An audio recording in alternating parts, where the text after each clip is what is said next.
السلام علیکم۔ آج میں آپ کے لیے جس بک کا ریویو لے کے آیا ہوں وہ ہے مغل دربار۔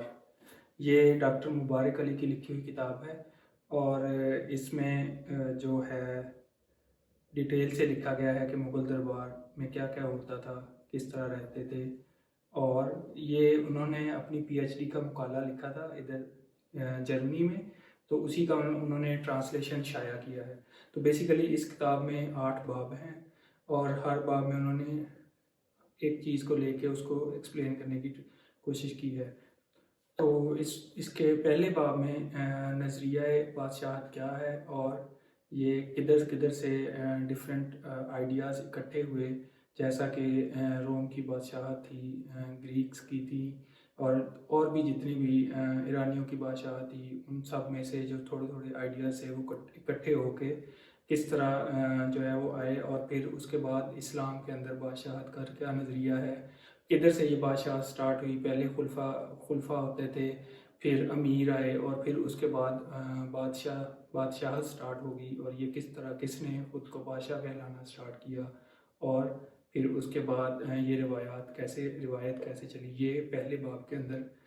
ڈیٹیل سے ایکسپلین کیا گیا ہے اس کا بیک گراؤنڈ بلڈ کرنے کے لیے کہ مغل دربار کو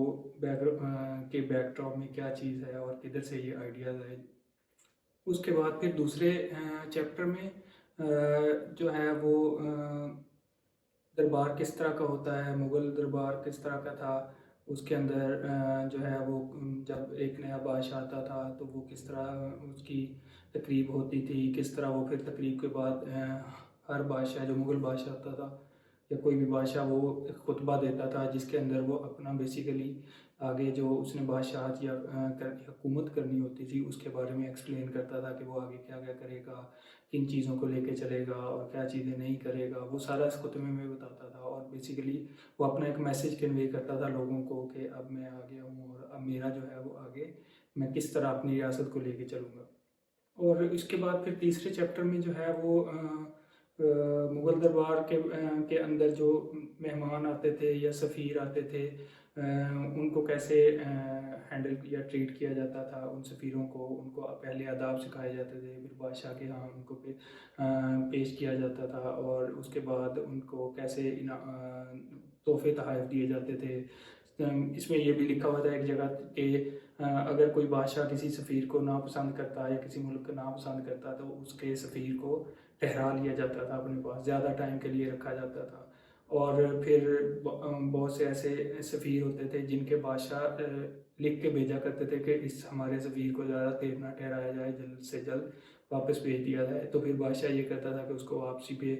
تحفے تحائف دیتا تھا، اور اگر اس سے خوش ہوتا تھا تو اس کو جو ہے نا ڈفرینٹ نوازشات کرتا تھا۔ پھر چوتھے باب کے اندر جو ہے وہ تقریبات کس طرح کی ہوتی تھی مغل دربار میں، کون کون سے جشن منائے جاتے تھے، جس میں جو ہے وہ کیا کیا چیزیں مسلمانوں کی تھیں، جیسے کہ عیدین ہیں، یا ہندوؤں کے جو تہوار ہوتے تھے وہ منائے جاتے تھے۔ تو اس میں بڑی انٹرسٹنگ ایک چیز لکھی ہے کہ سٹارٹ میں جب بالکل سٹارٹ تھا مغلیہ سلطنت کا، تو جو سٹارٹ والے بادشاہ آئے تھے انہوں نے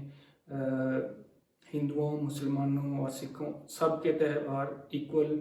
یعنی کہ برابری کی سطح پہ مناتے تھے۔ اس سے یہ ہوتا تھا کہ ہر جو ایک مذہب ہے ان کے لوگوں کو لگتا تھا کہ ہمیں برابری کی سطح پر ٹریٹ کیا جا رہا ہے، یا ہمیں برابری کے حقوق دیے جا رہے ہیں۔ کسی کو یہ نہیں محسوس ہوتا تھا کہ ان کے ساتھ زیادتی ہو رہی ہے یا ان کے ساتھ ناانصافی ہو رہی ہے۔ تو اس طرح جو ہے وہ ہر کوئی بادشاہ کو سپورٹ کرتا تھا، ان کو یہ نہیں لگتا تھا کہ یہ صرف مسلمانوں کے بادشاہ ہیں یا صرف جو ہے نا وہ انہی کا زیادہ خیال رکھتے ہیں۔ اورنگزیب عالمگیر تھا، اس نے آ کے جو ہندوؤں اور دوسرے تہوار سے ان کو منانا کم شروع کر دیا، اور مسلمانوں کے تہواروں کو زیادہ اس نے فوقیت دی اور ان کو زیادہ سیلیبریٹ کرنا شروع کر دیا، جس سے پھر جو ہے وہ مختلف مذہب کے لوگوں کے اندر دوریاں ہونا شروع ہو گئی اور بغاوت کا بھی سلسلہ۔ پھر پانچویں باب کے اندر جو مغل بادشاہ تھے وہ اپنی رعایا میں یا ان کے جو امراء ہوتے تھے ان کو کیا کیا خطابات دیا کرتے تھے، اس خطاب کا کیا مطلب ہوتا تھا۔ امیروں کو الگ طرح کے خطابات جیسے خان کا یا امیر کا یا اس طرح کے، اور نواب کا خطاب، اور پھر جو لکھاری ہوتے تھے ان کو الگ خطابات دیا جاتے تھے، جو مصور ہوتے تھے ان کو الگ خطابات. تو اس پورے چیپٹر میں کیا کیا خطابات کن کن کو دی گئی ہے، اور پھر اس خطاب کے ساتھ اس کو کیا کیا چیزیں ملتی تھیں اس کے گھر والوں کو. پھر اگر ایک امیر جو ہے وہ اگر اس کی وفات ہو جاتی تو پھر اس کا خطاب اس کے بیٹے کو دے دیا جاتا تھا. بیسیکلی خطاب جب دیتے تھے تو اس خطاب کے لحاظ سے اس کو انعامات یا اس کو ڈفرینٹ طرح کی چیزیں دیتے تھے، مثلا سونا چاندی، یا جو ہے وہ اس کو جنگ کے لیے سپاہی، گھوڑے، اس طرح کی چیزیں. جتنا اچھا خطاب ہوتا تھا اتنی زیادہ اس کو چیزیں ملتی تھیں. چھٹے باب کے اندر جو خیرات، بادشاہ خیرات کرتے تھے اس کا زیادہ بہت ڈیٹیل سے ذکر کیا گیا ہے، اور جو انعامات دیتے تھے ان کا ذکر کیا گیا ہے. بیسیکلی بادشاہ جو ہوتے تھے وہ امیروں کو انعامات دیتے تھے، بہت زیادہ نوازشات دیتے تھے، اور جو غریب ہوتے تھے ان کو خیرات دیتے تھے. تو ادھر آ کے ہمیں یہ پتہ چلتا ہے کہ جو دولت کی تقسیم تھی وہ ایکویلٹی کی بیس پہ نہیں ہوتی تھی. غریبوں کو اور غریب یا تو خیرات پہ وہ ان کا انحصار زیادہ خیرات پہ ہوتا تھا، یا پھر جو ان کے اگر کوئی کسان ہے تو ان کی تھوڑی بہت جو فصل ہوتی تھی اس کے اوپر ہوتا تھا. پھر امیر جو لوگ تھے ان کو انعامات بھی ملتے تھے، ان کو جائیدادیں بھی ملتی تھیں، ان کو زمینیں، غلام، فوجی، ہر چیز ملتی تھی. پھر وہ اپنی اس رتبے کی وجہ سے لوگوں کے اوپر ظلم کرتے تھے، لوگوں کو دباتے تھے، اور ان کو جو ہے وہ بہت ہی نیچ ذات سمجھتے تھے. اس کے اندر ایک اور انٹرسٹنگ فیکٹ لکھا ہوا تھا جس کے بارے میں آپ ذکر کرنا لازمی سمجھتا ہوں، کہ جو ہم جمعے کا خطبہ سنتے ہیں اس میں جو ہے وہ خلفائے راشدین کے نام ہیں. تو یہ والی چیز جو ہے یہ مغل جب بادشاہ بنے تو ان لوگوں نے اسٹارٹ کی.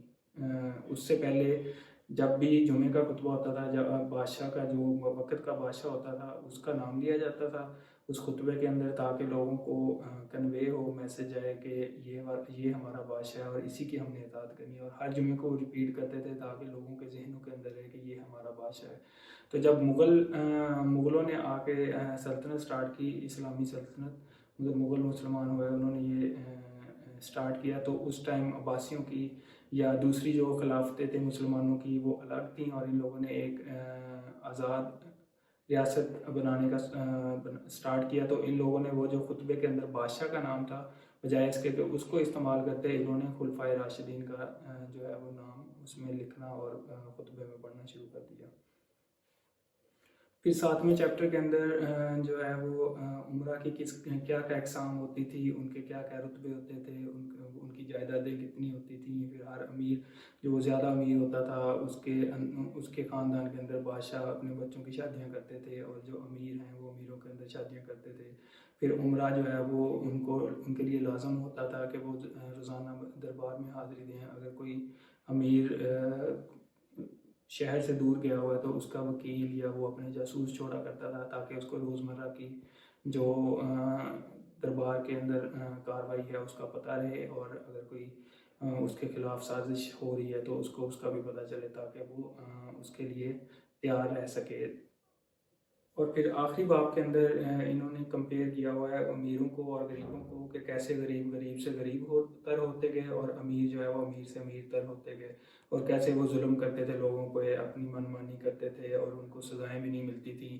اور اگر کوئی غلط کام کرتا تھا اور اس کی شکایت بھی لگ جاتی تھی بادشاہ کو تو پھر بھی اس کو کوئی سزا نہیں ملتی تھی. اس طرح جو ہے وہ بہت بڑا ڈفرینس تھا امیروں اور غریبوں کے اندر. اور اینڈ پہ جو ہے وہ میں اس چیز کو آج کے جو کرنٹ افیئرز ہیں پاکستان کے اس کے ساتھ بھی تھوڑا سا ریلیٹ کروں گا کہ ابھی بھی جو امیر طبقہ ہے، چند لوگ ہیں وہ اسی طرح امیر ہوتے جا رہے ہیں، اور جو غریب ہیں وہ اسی طرح پستے جا رہے ہیں. تو اگر ہم ابھی میں جب یہ بک پڑھ رہا تھا تو مجھے میرے ذہن میں یہی چیزیں چل رہی تھی کہ یار اتنی اس چیز کی مماثلت ہے اس ٹائم کے ساتھ جو کہ 400-500 سال پہلے سٹارٹ ہوا، اور 200 سال پہلے کی سٹوریز ہیں اس کی، اور آج کے ہمارے جو ملک کے حالات ہیں اس کے ساتھ کس طرح مماثلت ہے، کیسے غریبوں کے اوپر ظلم ہوتا ہے، ان کو چھوٹی سے چھوٹی بات کی بھی سزا دی جاتی ہے اور امیروں کو کوئی نہیں کہا جاتا. اور پھر امیر جو ہے وہ دولت اکٹھی کرتے ہیں، امیر سے امیر ہوتے جاتے ہیں، اور غریب جو ہے وہ غریب سے غریب تر ہوتا جاتا ہے. تو یہ کتاب ابھی میں نے صرف اس کا جو ہے وہ آپ کو ایک ریویو دیا ہے کہ اس میں ہے کیا کیا، لیکن اگر آپ پڑھیں گے تو یہ بہت ہی انٹرسٹنگ بک ہے. میں نے تقریباً 1 ویک میں اس کو ختم کیا ہے. تو یہ بالکل چھوٹی سی ہے, کچھ میرے خیال سے 200 پیجز کی ہوگی. تو اس کو آپ لازمی پڑھیں, اور انشاءاللہ پھر آپ کے لیے اگلی بک کا ریویو لے کے آئیں گے. شکریہ.